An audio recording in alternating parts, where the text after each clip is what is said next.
Bonjour tout le monde, et bien aujourd'hui je vous propose des rables de lapin, pommes de terre et tomates. Ça fait longtemps que je n'avais pas cuisiné du lapin, et bien ce que j'ai fait, moi c'est ce que je fais souvent d'ailleurs quand il y a des promotions, et bien j'en profite, et là j'avais des promotions sur les rables de lapin. Alors, pour cette recette là, j'ai 8 rables de lapin. Là ici vous avez 800 grammes de pommes de terre, vous les épluchez, vous les passez sous l'eau et vous les coupez en morceaux. Ensuite, on va mettre un peu de poivre. Allez, on va mettre aussi du sel. Et puis, moi je vais mettre de l'origan. J'aime bien cette herbe. Et puis, il va nous falloir eh bien, 2 cuillères à soupe d'huile d'olive, une petite boîte de tomates pelées. Voilà, je n'avais plus d'oignons frais, donc j'avais quand même du congelé dans mon congélateur. Donc j'ai 100 grammes d'oignons. Et puis là, j'ai préparé un bouillon avec 300 ml d'eau, 100 ml de vin blanc et un cube de bouillon de volaille émietté. Et bien, c'est parti pour la recette. Qu'est-ce qu'on va faire? On va commencer par se mettre en mode manuel et en mode doré. Et ensuite, vous allez verser l'huile dans la queue du cookie.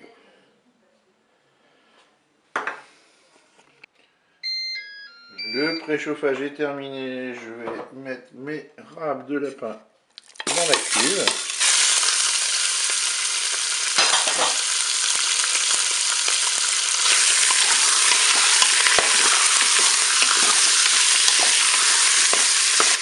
J'ajoute mes oignons.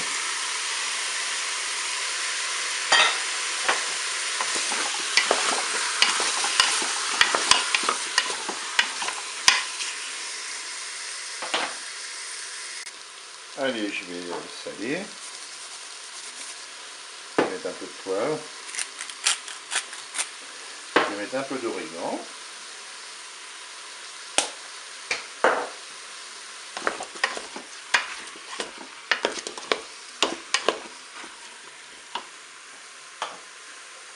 Je vais ajouter maintenant mon bouillon. 100 ml de vin blanc, 300 ml d'eau et un cube de bouillon de volaille émietté. Et puis je vais programmer une cuisson. Je vais arrêter la fonction dorée. Je vais passer en cuisson sous pression, cuisson rapide. Je vais mettre 12 minutes de cuisson. Je fais OK avec un départ immédiat. Je ferme mon couvercle. Alors ne vous inquiétez pas, je n'ai pas oublié les pommes de terre et les tomates pelées. On les fera cuire quand le lapin, lui, sera cuit pour la première cuisson. La première partie de la cuisson est terminée. Je vais ajouter mes pommes de terre. Je vais ajouter mes tomates pelées. Et je vais reprogrammer une cuisson.